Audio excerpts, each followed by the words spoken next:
Hello everyone, welcome to our channel let's learn physics JRF. तो आज का ये लेक्चर 10 होने वाला है सेंट्रल फोर्सेस पे। तो शुरू करने जा रहे हैं अपना नया टॉपिक सेंट्रल फोर्स, जो कि ग्रेजुएशन के अंदर और पोस्ट ग्रेजुएशन के अंदर यानी कि बीएससी एमएससी सबके लिए इंपॉर्टेंट है। बीएससी में भी आता है, फिर उसका एक्सटेंडेड पोर्शन थोड़ा सा पार्ट ऐड होके एमएससी में भी आता है, और वही जैम में भी पूछ रहे हैं और जेआरएफ के अंदर, जेस्ट के अंदर, टिफर के अंदर।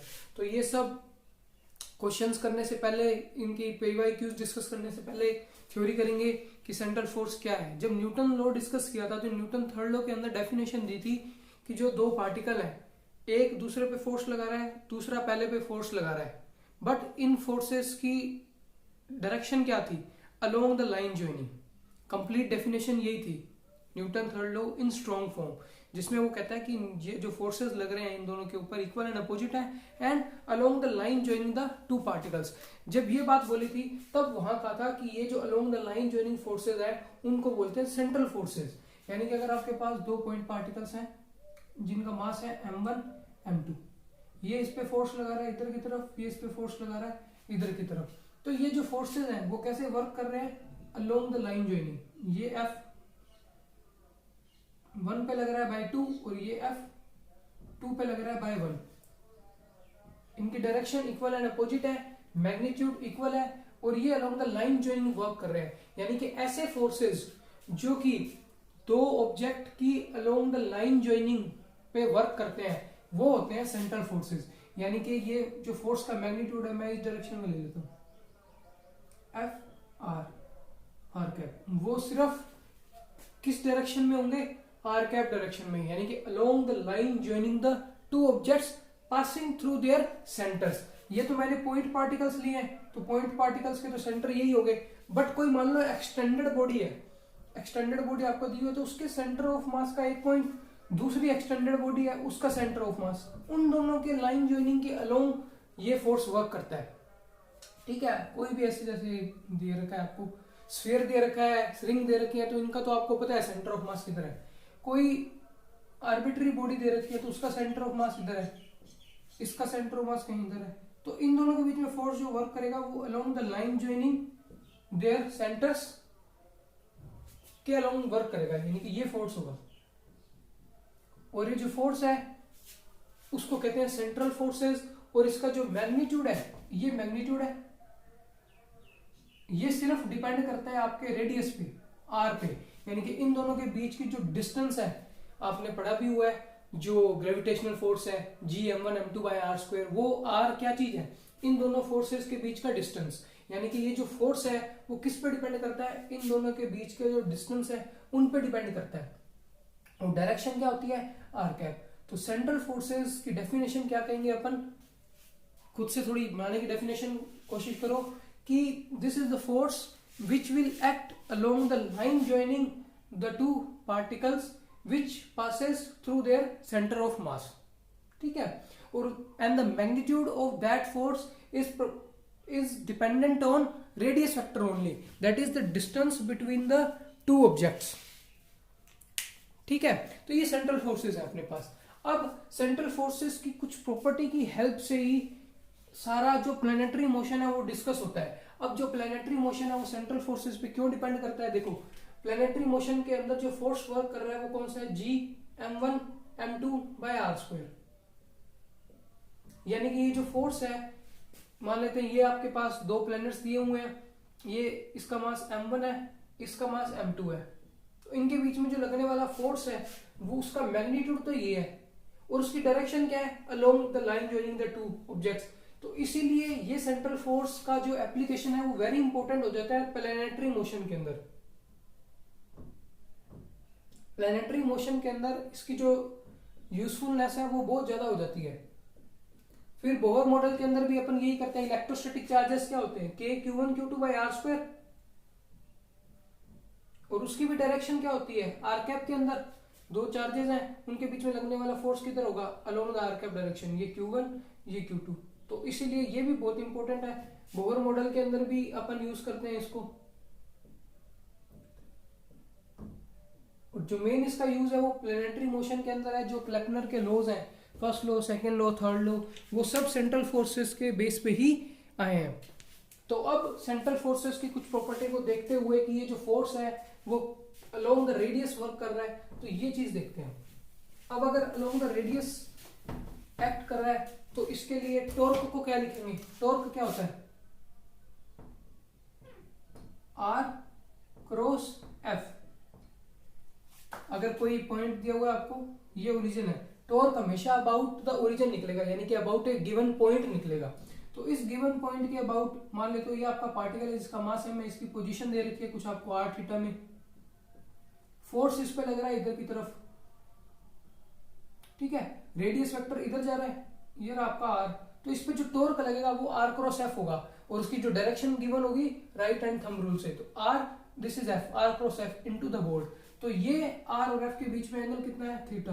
तो आर क्रॉस एफ कितना होता है? आर का मैग्नीट्यूड, एफ का मैग्नीट्यूड और उनके बीच में एंगल साइन थीटा। अब देखो यहां पे क्या है, अगर मैं टॉर्क इस पॉइंट के अबाउट, इसको ओरिजिन ले लेता हूं, इसके अबाउट निकालता हूं, तो मेरा आर किधर है? आर इधर है, एफ किधर है? इधर ही है, इस डायरेक्शन में एफ है, इसी डायरेक्शन में आर है, तो इसका मतलब इनके बीच में तो थीटा है वो कितना हो गया? Zero. Theta zero for central forces. Central forces के लिए जो थीटा हो गया अपना जीरो, यानी कि जो टाउ आ गया वो कितना आ गया? Zero. Just because the two vectors r and f are parallel to each other. अगर मैं इसे ओरिजिन लेता हूं तो this is r and f अपना इसी डायरेक्शन में है, तो आर भी इसी डायरेक्शन में, एफ भी इसी डायरेक्शन में, both are in the same direction and if they are parallel angle between them would be 0 and sin theta 0 is 0, so we get torque is equal to 0 and now we know torque is dl by dt। जैसे कि हमने किया था linear momentum के case के अंदर और force के रिलेशन के अंदर, फोर्स कितना था? मास टाइम्स एक्सेलरेशन, तो उसको क्या लिखा था? मास टाइम्स dv by dt। मास को अंदर ले गए थे तो ये बन गया था आपका dp by dt। ये था लीनियर मोमेंटम का और फोर्स का। सिमिलरली एंगुलर मोमेंटम का और टॉर्क का ये रिलेशन होता है, torque is equal to dl by dt where l is the angular momentum. अब now differentiation of this angular momentum is zero because in central forces torque is zero, so we get l is constant। if the differentiation of any vector is zero, that means this is constant vector। Scalar तो नहीं बोल सकते इसको क्योंकि angular momentum क्या है? एक vector है, तो अपन क्या कहेंगे कि जो एंगुलर मोमेंटम वेक्टर है अपना वो कांस्टेंट है विद रिस्पेक्ट टू टाइम, पूरी मोशन के अंदर चेंज नहीं होगा। बट अपन कंसीडर क्या कर रहे हैं कि जो ओरिजिन लिया है वो इस एक्सिस के अबाउट है, और अपन करते भी यही है कि अगर सन और अर्थ का मोशन पढ़ रहे हैं अपने, सन और अर्थ दो मासेस दिए हुए हैं, तो अपन क्या करते हैं उनके सेंटर ऑफ मास के पॉइंट को ले लेते हैं और उसके अबाउट मोशन डिस्कस करते हैं, या फिर इस पॉइंट के अबाउट मोशन डिस्कस करेंगे तो जो रिड्यूस्ड मास का कंसेप्ट आ जाता है mu is equal to m1 m2 divided by m1 plus m2, यानी कि अपने को ज्यादा चेंजेस नहीं करने पड़ते, बस मास के अंदर ये चेंज कर दो तो सारी जो डायनेमिक्स है अपनी एग्जैक्ट बैठती है। इसीलिए अपने ओरिजिन वही लेते हैं जो इस एक्सिस के अबाउट हो, या तो m1 लेते हैं या m2 लेते हैं, या फिर इनका जो सेंटर ऑफ मास होगा कहीं पे, मान लो इनका सेंटर ऑफ मास ये, या तो ये ओरिजिन लेते हैं या इस पॉइंट को ओरिजिन लेते हैं या इस पॉइंट को ओरिजिन लेते हैं। इन पॉइंट्स को ओरिजिन लेने से होता क्या है, जो अपनी डायनेमिक्स है वो इजीली सोल्व हो जाती है, जो भी रिलेशंस हैं, जो भी इक्वेशन ऑफ द पाथ है, एंगुलर मोमेंटम है, एनर्जी है, वो सब इजीली आ जाते हैं। तो इसको ओरिजिन लेंगे तो आर इधर, एफ इधर, torque zero, that means dl by dt zero and which gives l as a constant vector. Now l is angular momentum and which is given as r cross p, r cross p, ठीक है। r is the radius vector and p is the linear momentum. अब p का क्या relation होता है? p is equal to m times v। तो अब इसको क्या लिखते हैं? r क्रॉस v, और m बाहर आ जाएगा, ये आ गया अपने पास l विच इज कांस्टेंट। अब अपने पास v क्या था? लास्ट क्लास के अंदर अपन ने डिस्कस किया था radial velocity, tangential velocity, radial acceleration, transverse acceleration. तो वहां पे मैंने कहा था कि जो वेलोसिटी का एक्सप्रेशन है उसे याद रखना क्योंकि वो अपने को यूज आएगा सेंट्रल फोर्सेस में। तो यहाँ जो वेलोसिटी है, देखो ये मान लो ओरिजिन था कहीं पे, ये आपका आर वेक्टर है, ये आपका थीटा है, तो आर थीटा कोऑर्डिनेट्स के अंदर वेलोसिटी कितनी थी? वेलोसिटी थी आपकी r dot r cap plus r theta dot theta cap plus r theta dot theta cap. तो मुझे एंगुलर मोमेंटम निकालना है, तो एक बार ये सब यहां से थोड़ा रफ करना पड़ेगा।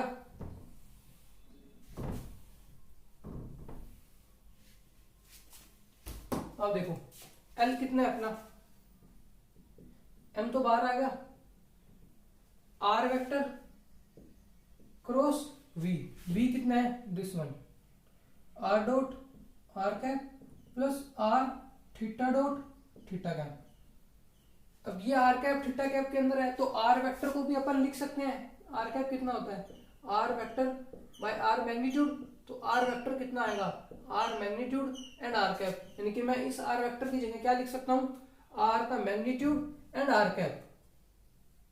अब मैं इसका क्रॉस प्रोडक्ट करूंगा आर कैप का पहले इसके साथ, फिर आर कैप का थीटा कैप के साथ। आर कैप का आर कैप के साथ करूंगा सेम डायरेक्शन में क्रॉस प्रोडक्ट 0, यानी कि जो फर्स्ट टर्म है वो तो 0 आ गई, प्लस अब क्या करेंगे इसका इसके साथ, यहां आर है, ये आर है, आर स्क्वायर हो जाएगा theta dot r cap cross theta cap. अभी जो डायग्राम बना रखा था उसके अंदर क्या था? ये आर था, ये थीटा था, ये अपना आर कैप था और ये थीटा कैप था।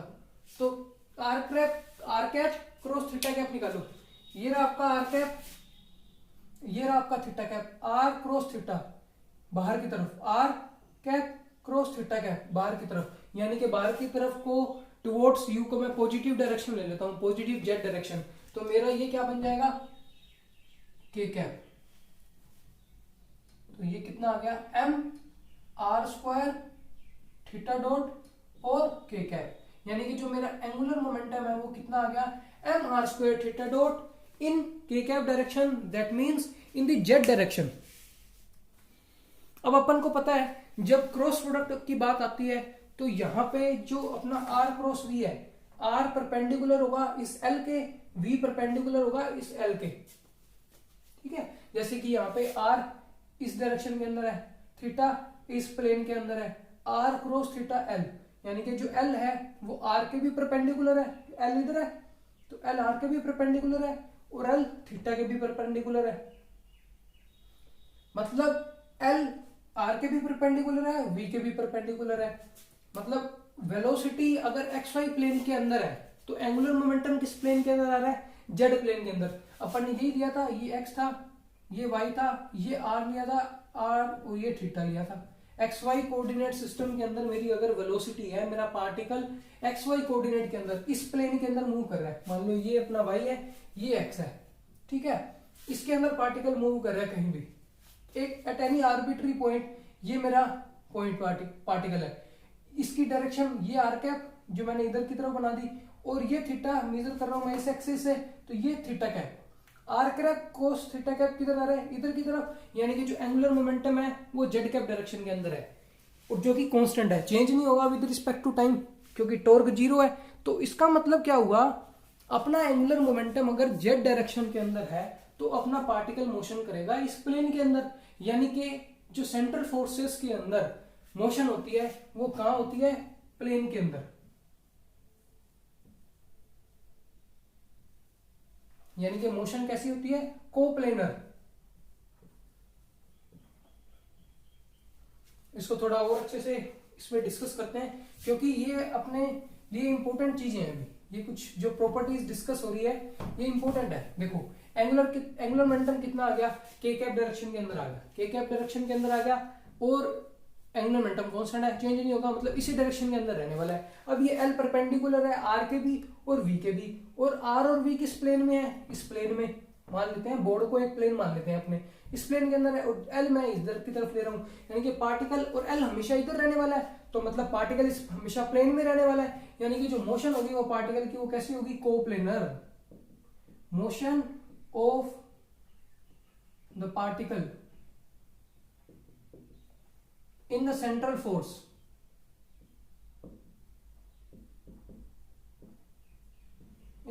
forces are always coplanar.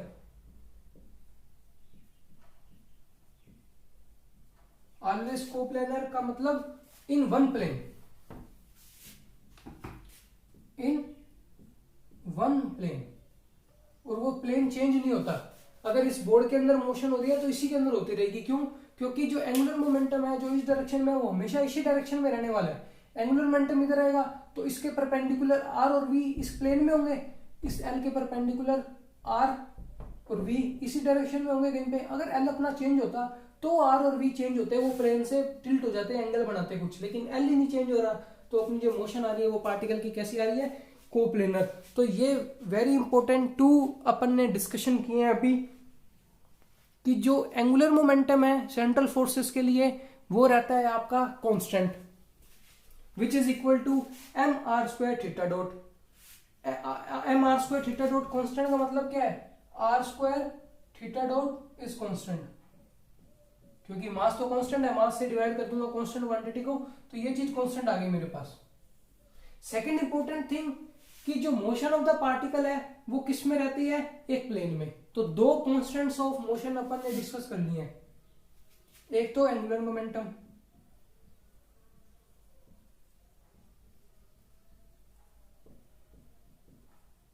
दूसरा कि जो मोशन है पार्टिकल की always remain in one plane. Motion of object जो भी आपका सैटेलाइट वगैरह जो भी है object remains in one plane.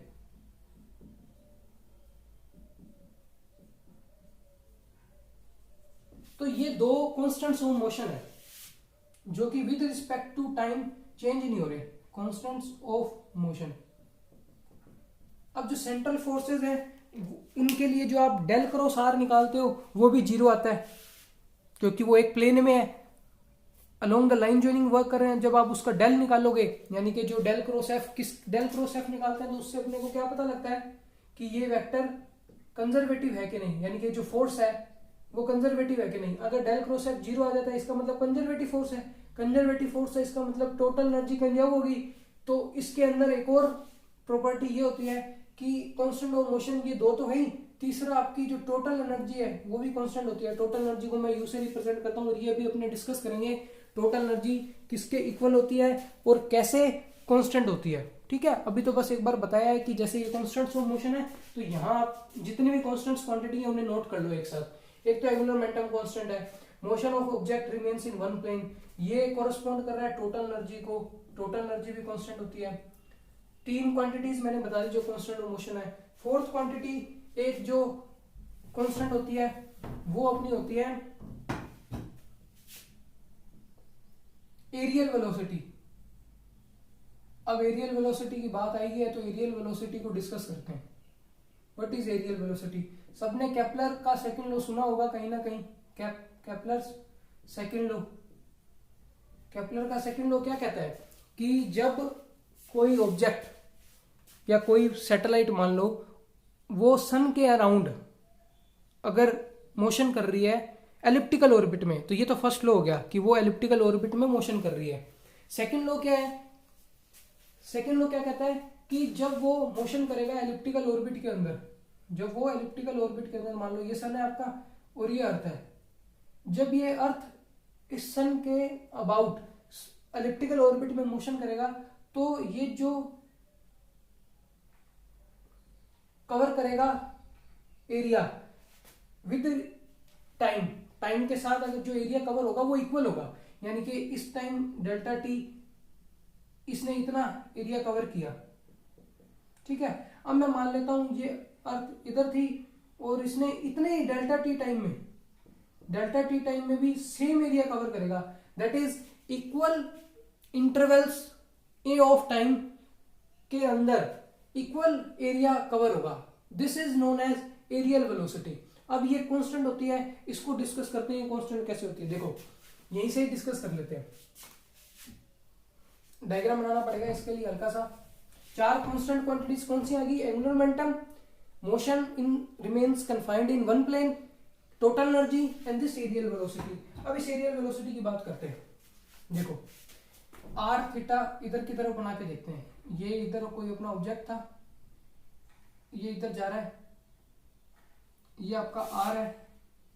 अब ये इधर चला गया तो ये कितना एंगल कवर किया इसने, डी थीटा। थोड़ा सा dt इंटरवल लिया अपन ने, dt interval small delta T time, उसके अंदर कितना एंगल कवर करेगा, डेल्टा थीटा। ठीक है, स्मॉल एंगल कवर किया उसने आर। और ये जो चेंज आएगा रेडियस के अंदर वो कितना हो जाएगा, आर प्लस डेल आर। छोटा सा डेल्टा चेंज आ जाएगा रेडियस के अंदर, आर इतनी थी वो इधर चला गया डेल्टा टी टाइम में, और एंगल कितना कवर किया, डेल्टा थीटा। तो इसका एरिया कितना आएगा, इसका एरिया कितना आएगा। देखो ये ट्रायंगल बन रहा है, मैं इसका एक यहां परपेंडिकुलर बना लेता हूं। This is perpendicular. परपेंडिकुलर इसलिए बनाया क्योंकि जो एरिया ऑफ द ट्रायंगल होता है वो किसके इक्वल होता है, half into base into height.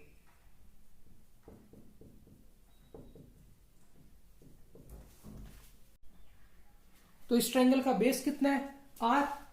This is the base of this triangle and height कितनी है।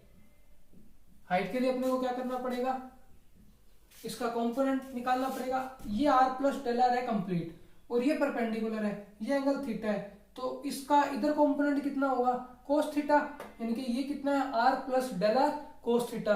और इसका ये वाला कंपोनेंट कितना होगा, r plus del r sine theta. Theta कितना है, डेल थीटा, यानी कि ये है r plus del r sine del theta. कोई भी अगर वेक्टर है थीटा, ये एक्स है, तो इधर कंपोनेंट क्या होता है, एक्स कोस थीटा, इधर कंपोनेंट क्या होता है, एक्स साइन थीटा। ये परपेंडिकुलर, तो ये परपेंडिकुलर, इसका इधर कंपोनेंट कोस थीटा और इसका परपेंडिकुलर कंपोनेंट साइन थीटा। तो r plus del r sine del theta. अब देख लो, हाफ मल्टीप्लाई करो r square plus r del r, और डी थीटा क्या है, वेरी स्मॉल।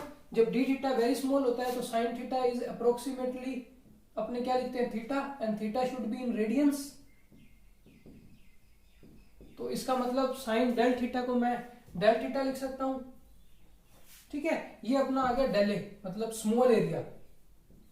स्मॉल एरिया क्योंकि स्मॉल टाइम इंटरवल के अंदर small change in theta and small change in are vector. तो अब इसको सोल्व कर लेते हैं, बस अपनी एंगुलर वेलोसिटी आ जाएगी। तो ये कितना आ रहा है, हाफ डेल थीटा को अंदर मल्टीप्लाई करो, r square del theta plus r del r del theta. ये किसके इक्वल है, डेल ए, यानी कि जो एरिया ट्रांसवर्स हुआ है। अब देखो डेल आर भी स्मॉल क्वांटिटी है, डेल थीटा भी स्मॉल क्वांटिटी है, small into small very small. तो इसको अपन क्या करोगे, नेगलेक्ट, इक्वल टू जीरो लेट कर लो इसको, क्योंकि वेरी स्मॉल क्वांटिटी आएगी तो उसे अपने क्या कर देंगे, नेगलेक्ट। This is neglected. तो अपना एरियल वेलोसिटी नहीं आई, अभी चेंज इन एरिया है, वो कितना है, half r square del theta. अब क्या करना है, एरियल वेलोसिटी, दैट इज जो एरिया कवर हो रहा है इन dt टाइम। तो मैं इसको क्या करूंगा, डेल टी से डिवाइड, डेल टी से डिवाइड। तो ये मेरा आ गया एरियल वेलोसिटी, यानी कि जो change in area with respect to time. ये कितना आएगा, ये आएगा थीटा डॉट, और theta dot r square, theta dot क्या है, constant, r square theta dot कितना है, l by m, l by m. तो मैं यहां रख देता हूं एल बाय एम, 2 पहले से पढ़ा है। तो मेरे पास जो एरियल वेलोसिटी का एक्सप्रेशन आ गया वो कितना आ गया, L by 2m which is a constant. Why this is a constant, L क्या है, constant, mass of the particle also constant. तो constant is constant by constant क्या आएगा, कांस्टेंट, यानी कि जो अपनी एरियल वेलोसिटी है वो क्या आ गई, कांस्टेंट। तो 4 कांस्टेंट्स ऑफ मोशन डिस्कस कर लिए, यानी कि अगर कोई पार्टिकल सेंट्रल फोर्सेस के अंदर मोशन कर रहा है तो उसके अंदर 4 क्वांटिटी कांस्टेंट रहेंगी। एक तो एंगुलर मोमेंटम कांस्टेंट रहने वाला है, मोशन कन्फाइंड रहेगी एक प्लेन में, मतलब स्टार्टिंग में इस प्लेन में मोशन हो रही है तो इसी प्लेन में होगी, ठीक है। एक्स वाई प्लेन में हो रही है तो एक्स वाई में, एक्स जेड में हो रही है तो एक्स जेड में कंटिन्यू रहेगी। Third, total energy. अभी टोटल एनर्जी पे डिस्कशन करते हैं, टोटल एनर्जी कैसे कांस्टेंट होगी। Fourth is this areal velocity. Areal velocity is the area transversed in dt time, वो इक्वल रहने वाला है, ठीक है। किसी भी पॉइंट पे आप हो, सर्कल या एलिप्स के, मोशन के किसी भी पॉइंट पे हो, इक्वल एरिया ट्रांसफर्स होगा इक्वल एरिया ऑफ टाइम के अंदर। तो 4 कांस्टेंट्स ऑफ मोशन डिस्कस कर लिए। अब एनर्जी की बात करते हैं, टोटल एनर्जी, कि टोटल एनर्जी कैसी अपनी कांस्टेंट ऑफ मोशन आएगी। देखो बार बार अपने प्लैनेटरी मोशन की बात कर रहे हैं, तो प्लैनेटरी मोशन के अंदर सन अर्थ सिस्टम कंसीडर करते हैं। This is sun and this is your earth, ठीक है। अब इनके बीच में फोर्स कितना लगता है, जी एम, इसके मास को मैं एम ले लेता हूं, इसके मास को मैं स्मॉल एम ले लेता हूं, by are square. And this is attractive force, यानी कि जो सन इस पे फोर्स लगाएगा वो इस डायरेक्शन में लगाएगा अट्रैक्शन। मैं सन को एज ए रेफरेंस ले रहा हूं और अर्थ को देख रहा हूं, तो सन को मैं देखूंगा अर्थ से तो अर्थ अट्रैक्ट कर रही है, ठीक है। सिमिलरली अर्थ से देखूंगा तो मैं सन को अट्रैक्ट कर रहा हूं, तो यानी कि जो साइन है फोर्स का वो कितना आएगा, minus g m m by are square, which is minus sign shows this is attractive potential, attractive type of force. If it is plus then it is repulsive. Now f कितना होता है in terms of potential, minus d v by d r, where v is the potential energy. तो मैं potential energy को कैसे लिखूंगा, d v को f dot d r minus integration कर दूंगा इसका अगर मैं, तो मेरे पास क्या आ जाएगी, पोटेंशियल एनर्जी कितनी आएगी, एफ कितना है, माइनस माइनस माइनस प्लस हो जाएगा, जी एम एम बाहर आ जाएगा, d r by are square. तो इसका इंटीग्रेशन करूंगा -1 बाय आर, यानी कि minus g m m by r, ये मेरे पास आ गई पोटेंशियल। जी एम एम को मैं कांस्टेंट ले रहा हूं क्योंकि ये तो चेंज नहीं होने वाला, जी एम एम को मैंने कांस्टेंट ले लिया, ये कितना आ गया, माइनस के बाय आर। पोटेंशियल एनर्जी कितनी आ गई, माइनस के बाय आर। अब टोटल एनर्जी लिखते हैं। टोटल एनर्जी के लिए अपने पास पोटेंशियल एनर्जी भी आ गई और काइनेटिक एनर्जी भी आ गई, तो इसको एक बार रब करते हैं। अब देखो टोटल एनर्जी को अपन यू से लिख रहे हैं, किसके इक्वल होगी, kinetic plus potential. Kinetic energy कितनी होती है, half m v square, and this is potential energy. Potential energy is minus के बाय आर। और वी का एक्सप्रेशन कितना था, वी का एक्सप्रेशन था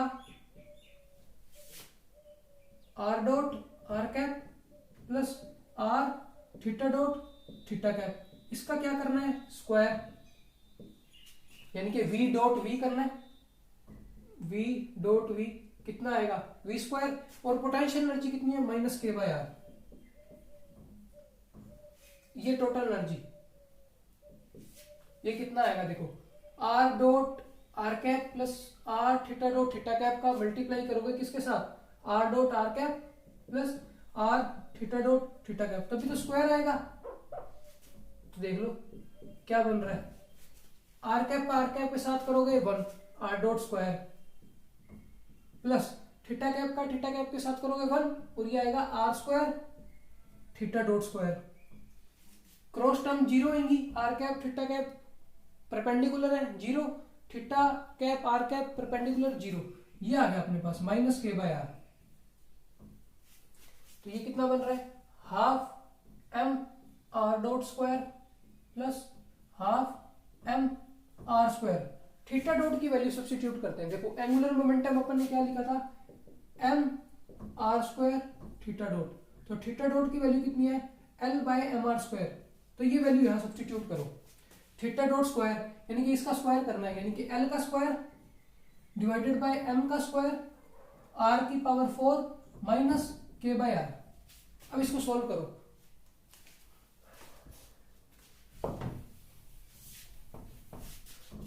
इसको सॉल्व करोगे कितना आएगा, half M R dot square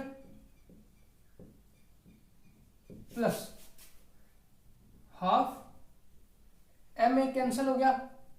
are square cancel होगा, नीचे बचेगा एम आर स्क्वायर, ऊपर क्या बचेगा एल स्क्वायर माइनस के बाय आर।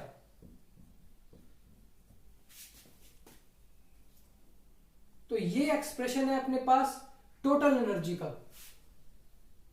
अब देखो इसके अंदर ये वाली क्वांटिटी जो कि सिर्फ आर पे डिपेंड कर रही है, देखो काइनेटिक एनर्जी किस पे डिपेंड करती है, आर डॉट पे, और पोटेंशियल एनर्जी किस पे डिपेंड करती है, आर पे। इन कंजर्वेटिव सिस्टम की बात कर रहा हूं जिसके अंदर जो आपकी पोटेंशियल एनर्जी है आर डॉट पे डिपेंड नहीं करती, ओनली आर पे डिपेंड करती है, और टाइम पे भी डिपेंड नहीं करती, तभी तो वो कंजर्वेटिव बनाएगा और जो कोरस्पोंड करेगा टोटल एनर्जी को। तो ये किस पे डिपेंड कर रही है, आर पे। इसका मतलब ये टर्म तो आई है अपनी आर डॉट से, और आर डॉट थी वेलोसिटी, बट जब अपन ने इसको सोल्व किया तो ये आ गई आर में, डिपेंडेंसी किस में आ गई, आर में। यानी कि ये थी काइनेटिक एनर्जी बट कन्वर्ट हो चुकी है पोटेंशियल एनर्जी में, इसीलिए इसको बोलते हैं V effective, that is effective potential energy. Potential energy कितनी थी, माइनस के बाय आर, बट जब सोल्व किया वेलोसिटी का एक्सप्रेशन, थीटा डॉट की वैल्यू रखी तो ये आर में आ गया। L constant, two constant, m constant, k constant, तो आर पे डिपेंडेंसी है, और आर पे डिपेंडेंसी के लिए अपने लिखते हैं पोटेंशियल एनर्जी। तो इसका मतलब ये क्वांटिटी आई काइनेटिक से बन गई पोटेंशियल, इसीलिए इसको लिखते हैं V effective. And this is not kinetic energy, क्योंकि काइनेटिक एनर्जी तो वेलोसिटी के कारण होती है, और वेलोसिटी का कुछ हिस्सा इसमें चला गया, तो इसको अपन बोलते हैं काइनेटिक एनर्जी इफेक्टिव। बट ये इतना यूज में नहीं आएगी काइनेटिक एनर्जी इफेक्टिव जितना वी इफेक्टिव यूज में आएगी। इस पे बहुत सारे क्वेश्चन एग्जाम के अंदर आते हैं वी इफेक्टिव के ऊपर, ठीक है। तो टोटल एनर्जी किसके इक्वल आ गई, half M R dot square plus L square by 2m R square minus के by R for sun earth system where force was given as minus के by are square, where K was GMM, और यहां से potential कितना आया था, minus के by are. तो ये अपने पास आई है total energy which remains constant throughout the motion, because this force is conservative force, potential energy depends upon only r, not r dot, and if potential does not depend upon r dot, that means our system is conservative. And also f is in r cap direction. If you calculate del cross f, that is curl of f, you will get 0, and if you get 0, that means it is conservative force, and for a conservative force you have conservation of energy theorem working there, so energy will be conserved, so this energy is constant. तो 4 constant of motion discuss अपन ने कर लिए हैं, angular momentum, motion confined in one plane, areal velocity, and fourth is this total energy which is constant. तो ये ध्यान में रखना, टोटल एनर्जी का expression half M R dot square plus L square by 2m R square minus के by R, and where this L square by 2m r square minus k by r is V effective। तो V effective के अंदर अपन ने क्या लिखा है, ये तो चीज सेम रहने वाली है, L square by 2m r square चाहे कोई भी हो, क्योंकि उसमें r डॉट वाली टर्म से अपन ने निकाली है। V effective कितनी है, L square by 2m r square minus k by r। ये तो सन अर्थ सिस्टम के लिए है, अगर कोई भी सिस्टम के लिए पूछ ले वी इफेक्टिव तो कितना होगा, L square by 2m r square plus V of r, जो आपको वी ऑफ आर गिवन होगा। मान लेते हैं आपको क्वेश्चन के अंदर उसने वी ऑफ आर दे दिया k by r cube, k by r cube, तो आप इसके लिए वी इफेक्टिव लिखोगे। अगर वो बोल रहा है पोटेंशियल आपको गिवन है k बाय आर क्यूब, और जो मोशन हो रही है वो सेंट्रल पोटेंशियल के अंदर हो रही है, सेंट्रल पोटेंशियल, यानी कि ये जो पोटेंशियल आपको दिया हुआ है वो सेंट्रल पोटेंशियल है, यानी कि सेंट्रल फोर्स की बात कर रहे हैं। सेंट्रल फोर्स के अंदर जब अपन V लिखते हैं तो अपन V इफेक्टिव लिखते हैं, और V इफेक्टिव कितना होता है, L square by 2m r square plus this k by r cube, यानी कि इसका जो जनरल फॉर्मूला है वो ये है V इफेक्टिव का, और ये अपने माइंड में रखना। इसके ऊपर अभी बहुत डिस्कशन होने वाला है, V और R का ग्राफ बनने वाला है, उस V और R के ग्राफ से अपन डिस्कस करेंगे इसकी क्वालिटेटिव नेचर, यानी कि जो मोशन होगा, पाथ होगा पार्टिकल का, वो कैसे होगा, ठीक है। यानी कि वो सर्कल में मूव करेगा, होगी तो मोशन प्लेन के अंदर, लेकिन इस प्लेन में कैसा मोशन करेगा, वो सर्कल बनाएगा एलिप्स बनाएगा, पैराबोला बनाएगा, हाइपरबोला बनाएगा, स्ट्रेट लाइन में जाएगा, कौन सी मोशन होगी वो डिस्कस होगा इससे, दिस वी इफेक्टिव। वी और आर का कर्व बनाएंगे, उसकी हेल्प से अपन बता पाएंगे कि ये जो मोशन हो रही है वो कैसे हो रही है। वी और आर का कर्व बनाने के लिए ये जो वी और आर का कर्व है ये बहुत इंपॉर्टेंट है, क्योंकि जो वी और आर का कर्व है वो अपन फेस स्पेस ट्रैजेक्टरी में भी बनाएंगे। फेस स्पेस ट्रैजेक्टरी में क्या करते हैं, वी और आर का कर्व बनाते हैं, उसकी हेल्प से पी और आर का कर्व बनाते हैं, यानी कि वी और एक्स का कर्व दिया हुआ है, पी और एक्स का बनाते हैं, पी और एक्स का बनाते हैं फेस स्पेस ट्रैजेक्टरी। तो उसके लिए वी और आर का आना चाहिए ग्राफ बनाना, सेंट्रल फोर्स के लिए भी और फेस स्पेस ट्रैजेक्टरी के लिए भी। और ये कर्व बनाना मैंने सिखाया हुआ है पार्ट 2 वीडियो के अंदर फेस स्पेस ट्रैजेक्टरी के अंदर, जिसका मैं लिंक डिस्क्रिप्शन में दे दूंगा, एक बार देख लेना। अगले में जब अपन ये डिस्कस करेंगे तो एक बार दोबारा वो हो ही जाएगा कि कैसे वी और आर का कर्व बनेगा। जब इनका कर्व बनाएंगे उसकी हेल्प से अपन को पता लगेगा मोशन कैसी है पार्टिकल की। तो आई होप आपको जितना अभी ये करवाया है थ्योरी का पोर्शन समझ आया होगा। अगर कोई भी डाउट हो तो कमेंट सेक्शन में लिख देना। अगर आपको वीडियोस पसंद आ रही हैं तो लाइक करो, चैनल को सब्सक्राइब करो और अपने फ्रेंड्स के साथ शेयर जरूर कर दो। Thank you very much guys.